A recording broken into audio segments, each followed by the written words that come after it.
ममता बनर्जी के 20 सांसदों की बगावत की खबर क्या झूठी निकली? मोदी और अमित शाह का प्लान, गुजरात लॉबी का प्लान क्या फेल हो गया?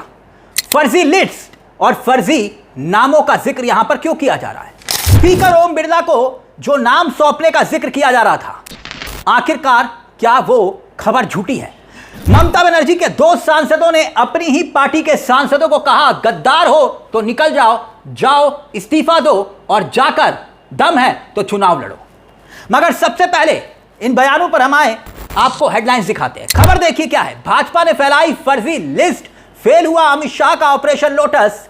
टीएमसी ने सांसदों की बगावत की खबरों को नकारा। कल्याण बनर्जी बोले सब गद्दार। एक और हेडलाइन देखिए, अगली हेडलाइन आपकी स्क्रीन पर। भाजपा के पास सीएम, ईडी, सीबीआई है। सांसद कल्याण बनर्जी ने कहा, मेरे पास मां, माटी, मानुष और पश्चिम बंगाल की जनता है। कीर्ति आजाद बोले, इसके पीछे बीजेपी। आगे अगली हेडलाइन, ममता बनर्जी की जगह नरेंद्र मोदी को चुन लिया अपना नेता, बागियों पर भड़के टीएमसी के सांसद, खुली चुनौती दी। अब ये 20 सांसदों का जिक्र कहां से किया जा रहा है? क्यों कहा जा रहा है कि ऑपरेशन लोटस फेल हो गया? 20 सांसदों की संख्या, क्या वाकई में 20 सांसद हैं? अगर अब तक आप देखें तो 20 सांसदों के नाम नहीं आए। अगर होते तो 58 जो विधायक थे जिन्होंने बगावत की, वो तुरंत कैसे विधानसभा पहुंच गए थे? तो ये आखिरकार सांसद अब तक लोकसभा स्पीकर के पास क्यों नहीं पहुंचे? कुछ खबरें हैं और खबरें देखिए बैक टू बैक आपकी स्क्रीन पर होगी। टीएमसी से नाराज सांसदों का एक बागी गुट आज लोकसभा अध्यक्ष ओम बिरला से मुलाकात करने वाला है। इस खबर में लिखा है कि सूत्रों के मुताबिक टीएमसी के सांसदों का यह बागी गुट लोकसभा में अभिषेक बनर्जी की जगह काकोली घोष को नेता के तौर पर मान्यता देने की मांग उठा सकता है। लोकसभा में टीएमसी की पूर्व चीफ व्हिप जारी रही काकोली घोष ने दावा किया है कि उनके साथ करीब 20 सांसदों का समर्थन है। अब गौर करिएगा, यहां लिखा है 20 सांसदों का। टीएमसी सांसदों ने अलग खेमा बनाते हुए एनडीए में शामिल होने की इच्छा जताई है, इस खबर में लिखा है। लेकिन अगर आपने गौर किया हो तो लोकसभा अध्यक्ष को 20 सांसदों के हस्ताक्षर वाला पत्र भेजने की बात हो रही है, लेकिन यहां पर करीब 20 सांसद लिखा है। काकोली घोष ने जो दावा किया है, उन्होंने कहा है कि भाई करीब 20 सांसद हैं। तो अगर ये 20 सांसद हैं तो एक मासूम सा सवाल है, तो ये 20 सांसदों के नाम क्यों नहीं आ रहे? ये 20 सांसद कौन से हैं? अब एक और पेच है, अगली खबर देखिएगा, समझ जाएंगे खेल। खबर क्या है? पूर्व क्रिकेटर यूसुफ पठान भी इस बागी खेमे में शामिल है। इस खबर में लिखा गया है कि हालांकि उनकी तरफ से इस बारे में कोई बयान नहीं आया है। ऐसे में अगर बागी गुट का दावा सही साबित होता है तो ममता बनर्जी के नेतृत्व वाली टीएमसी के लिए बड़ा झटका माना जाएगा। अब सबकी नजर लोकसभा अध्यक्ष के फैसले और पार्टी नेतृत्व की अगली रणनीति पर टिकी हुई है। यूसुफ पठान को लेकर बहुत सारे सवाल है दोस्तों।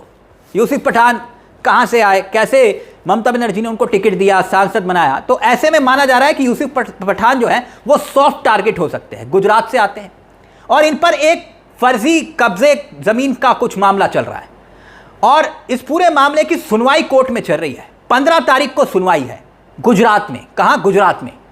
वडोदरा का मामला है, तो आप समझ सकते हैं कि क्या हो सकता है।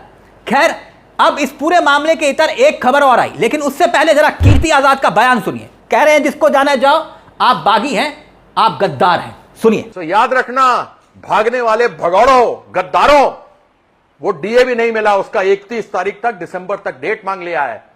याद रखना कि 29 के अंदर साफ हो जाएगी बीजेपी, केंद्र में भी साफ होगी और बंगाल में भी साफ होगी। तमाम तरह के दावे हैं और इन दावों के बीच तमाम तरह की खबरें हैं और उन्हीं खबरों के आधार पर हम आपके सामने सच रखने की कोशिश करते हैं। टीएमसी की सांसद शताब्दी राय के आवास पर सोमवार रात बागी सांसदों की एक अहम बैठक हुई। देखिए, यह खबर भी देखिए और इस खबर में लिखा है कि पापी हलदार और इसके साथ साथ असित कुमार मल, खलालू रहमान, तमाम नेताओं का यहां पर नाम लिखा गया। 8 सांसद यहां पर मौजूद रहे। अब गौर करिएगा, 8 सांसद लिखा है कि इस बैठक में मौजूद रहे। तो सवाल यह कि फिर 12 कहां गए? क्योंकि आप तो 20 सांसदों के साथ होने का दावा कर रहे हैं। और इस दौरान बंगाल के सीएम शुवेंदु अधिकारी भी शताब्दी राय के घर पहुंचे। इस खबर में एक बात और खास लिखी हुई है कि एक दिन में दूसरी बार शुवेंदु अधिकारी ने बागी सांसदों से मुलाकात की। अब देखिए दोस्तों, है क्या कि बागी सांसदों से लगातार बैठ कर रहे हैं बीजेपी के नेता। बीजेपी नेताओं के संपर्क में हैं ये बागी नेता। अब सवाल यह खड़ा होता है कि शुवेंदु अधिकारी 2 बार मुलाकात कर रहे हैं, 2 बार। अगर 20 सांसद पूरे होते तो शुवेंदु अधिकारी को 2 बार मुलाकात करने की क्या जरूरत आन पड़ती? क्या कोई डील हो रही है?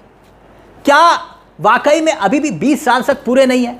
क्योंकि चिट्ठी का जिक्र किया जा रहा है और कल्याण बनर्जी कह रहे हैं कि भाई इनके पास 20 सांसद है ही नहीं। और ओम बिरला पहले चंडीगढ़ में थे, कल चंडीगढ़ से दिल्ली वापसी की। 20 सांसद ओम बिरला से मुलाकात करने के लिए पहुंचे, लेकिन अब तक 20 सांसद एक साथ दिखाई नहीं दिए और ना ही 20 सांसद एक लिस्ट में नाम सामने आए। अब तक यह सामने नहीं आया। घूम फिरकर 10 से 12 सांसद वही नाम अलग अलग मीडिया पोर्टल्स पर छप रहे हैं, दिखाई दे रहे हैं, लिखा जा रहा है वही 4-5 नाम। एक फोटो दिखाई गई और उसमें सुखेंदु शेखर राय जो है उनके साथ 5 सांसद दिखाई दे रहे हैं। और अब जो बैठक का जिक्र किया जा रहा है भूपेंद्र यादव की आवाज पर, और सवाल यह कि क्या उस बैठक में पूरे 20 सांसद थे। सुनिए कीर्ति आजाद और क्या कुछ कह रहे हैं, यह बयान भी सुनिए। मां माटी मानुष की पार्टी तृणमूल के माध्यम से, दीदी के आशीर्वाद से और अभिषेक के समर्थन से और उनके गाइडेंस से हमारे 29 एमपीज जीत करके आए, सब तृणमूल मां माटी मानुष के नाम पर। उसमें से एक का देहांत हो गया तो 28 बच गए। इन गद्दारों से मैं जानना चाहता हूं कि तुम्हें तकलीफ हो रही थी तो तुमने इलेक्शन के बाद ये तकलीफ क्यों जाहिर की? इलेक्शन के पहले करना चाहिए था। और इलेक्शन के बाद अनेकों आरोप लगाए सुखेंदु शेखर ने और रिजाइन कर दिया।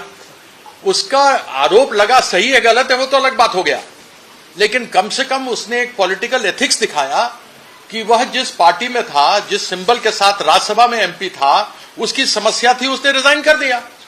तुम्हारे में भी अगर पॉलिटिकल एथिक्स है तो तुम भी रिजाइन कर दो उसकी तरह और आ जाओ बीजेपी के टिकट पर लड़ने के लिए। तो टीएमसी के सांसद कह रहे हैं कि भैया बागी हो, गद्दार हो, जाओ चुनाव लड़ने की चुनौती देते हैं, टीएमसी का सिंबल तोड़ दो, टीएमसी का सिंबल छोड़ दो और फिर चुनाव लड़के दिखाओ। लेकिन यहां पर कल्याण बनर्जी भी सामने आकर एक दावा करते हैं, कहते हैं कि अगर आप पार्टी तोड़ने का दम भर रहे हैं तो पार्टी तब टूटेगी जब ममता बनर्जी टूटेगी। हम आपके पास ईडी है, सीबीआई है, आपके पास सीएम है, पावर है, हमारे पास मां माटी और मानुष है। सुनिए आप कल्याण बनर्जी जो दावा कर रहे हैं वो भी सुनिए। যদি বলে না পার্টিতে থেকে ওটা করা যায় না, তাহলে আজকেও পার্টি থেকে ওটা করা যায় না। যদি বলে পার্টিতে থেকে এটা করা যায় না, তাহলে আজকেও করা যায় না। পার্টি ছেড়ে দাও, দিয়ে করো, রিজাইন করো, জিতে এসো, বিজেপির টিকিটে বা ওর টিকিটে করো না ভাই, যা ইচ্ছা আমাদের সম্বন্ধে বলো। এসব দোঁয়াশলা, বিশ্বাসঘাতক, গদ্দার,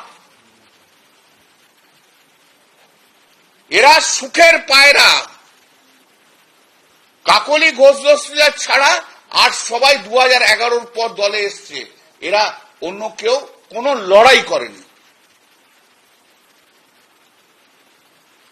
আর থিমস্টাররা হচ্ছে ভিনদেশি সব তারা। এদের ধারণা হচ্ছে যে যেহেতু পাবলিক আমাদের দিকে দৌড়ে দৌড়ে আসে, অর্থাৎ পার্লামেন্টেও সবাই আমাদের পিছনে পিছন থেকে দৌড়ে আসে।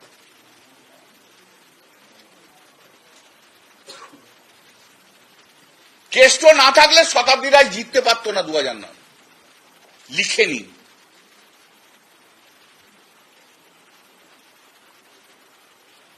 লিখে নিন। তো এই যে আজকে যত অভিযোগ, সমস্ত অভিযোগগুলো মিথ্যে কথা। শেল্টার চাই। এই যে যারা গেছে তাদেরকে জিজ্ঞেস করুন তো যে আপনার কনস্টিটিউয়েন্সিতে এত ছেলে অ্যারেস্ট হয়েছে, তাদের পাশে দাঁড়িয়েছেন কিনা। खैर सियासत के खेल में कौन किसके साथ है, कहां है, क्या है, कब है, यह कोई नहीं जानता। और खास तौर पर बिहार में जैसे नीतीश कुमार को कुर्सी से हटाया गया, टीएमसी के विधायकों का टूटना, और फिर उसके बाद पहले वैसे उद्धव ठाकरे की पार्टी टूटी, शरद पवार की पार्टी टूटी, लेकिन अब जिस तरह से सांसदों की संख्या को लेकर संदेह बना हुआ है, तो सवाल यह है कि क्या यहां पर बहुमत जनादेश का कोई महत्व रहता है? क्या जनता ने जिसको अपना जनप्रतिनिधि चुना विचारधारा के आधार पर, क्या उसका कोई महत्व रहता है? नहीं ना, क्योंकि यहां सीधे तौर पर संख्या बल पर जोर है। अब की बार 300 पार का पूरा प्रोग्राम क्या गुजरात लॉबी ने बना रखा है? क्योंकि अगर यह सब हो रहा है तो यकीन मानिए वो जो बिल पास करवाने में दिक्कत होती थी वो नहीं होगी। मगर क्या ये 20 सांसद का दावा किया जा रहा है, तो ये 20 सांसद हैं कौन? ये बहुत महत्वपूर्ण सवाल है। इस पूरे मुद्दे को लेकर आपकी क्या राय है? अपनी राय हमें कमेंट बॉक्स में जरूर दीजिएगा। मुझे तिलक चावला को दीजिए इजाजत। एक छोटी सी दरख्वास्त, चैनल को सब्सक्राइब जरूर कर लीजिएगा। मंच आप ही का है, जहां हम सिर्फ खबर नहीं दिखाते, खबर के पीछे की खबर भी बताते हैं। नमस्कार, जय हिंद, जय भारत।